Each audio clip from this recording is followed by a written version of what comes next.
23 ABC's Digital Update is brought to you by West Medical. Good evening, I'm Jessica Harrington. Here's what's making headlines around Kern County. Following day 4 of protests, we spoke with newly appointed Police Chief Greg Terry regarding the ongoing protests here in town. Terry expressed his gratitude to the community members for keeping the demonstrations peaceful. I appreciate very much the community's primary behavior over the last 4 or 5 days now. The vast majority of our community members that have been out expressing themselves and letting their voice be heard have been peaceful. The concerns, the anger, the emotions are genuine, and the push for change is genuine, and that's been reflected by the vast majority of our community members that have been out. There have been some within the crowd that have trying to agitate people and encourage them to engage in violence, and we've seen some of that, but very little.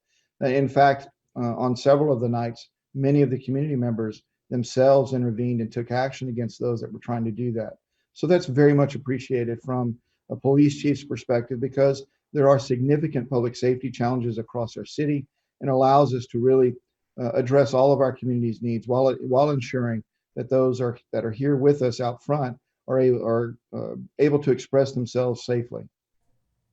Last week, the chief released a statement saying the actions of the officers in Minneapolis were inexcusable. If you want to see that full interview with Chief Terry, you can head to our website, turnto23.com, or visit our social media or streaming platforms.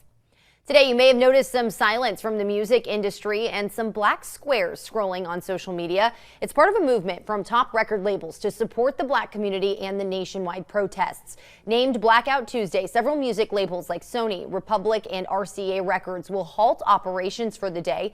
In a statement, Columbia Records said they'll take this time to reflect and find ways to move forward in solidarity. Some radio stations are participating with a moment of silence to mark each hour. Several posts on social media have also gone dark simply with the hashtag blackout.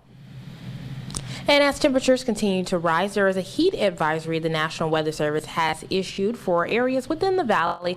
That advisory begins Wednesday around 2 p.m. but will not expire until Thursday around 7 p.m. And that's those 2 days when we are expecting to see those triple digits return back to Kern County, mainly in the valley and desert areas. As you take a look at the radar and satellite for currently this evening, there is some cloud cover out there. That's why some temperatures for today are slightly cooler, about 2 to 3 degrees cooler, but temperatures will begin to rise. Here's a look at your evening planner. Around 6 p.m. you can expect 95. 7 p.m. will cool down slightly to 94, and by 8 p.m. we're looking at 91. Still a very warm evening out there. For tomorrow's air quality will be unhealthy for sensitive groups with an AQI of 108. So these temperatures are also rising as well. For tomorrow we're looking at a high of 103, as well as on Thursday. We'll cool down slightly on Friday, looking at a high of 93 here in Bakersfield. Temperatures won't really cool down until really the weekend, when a cooling trend begins, and temperatures will be significantly cooler all across the county.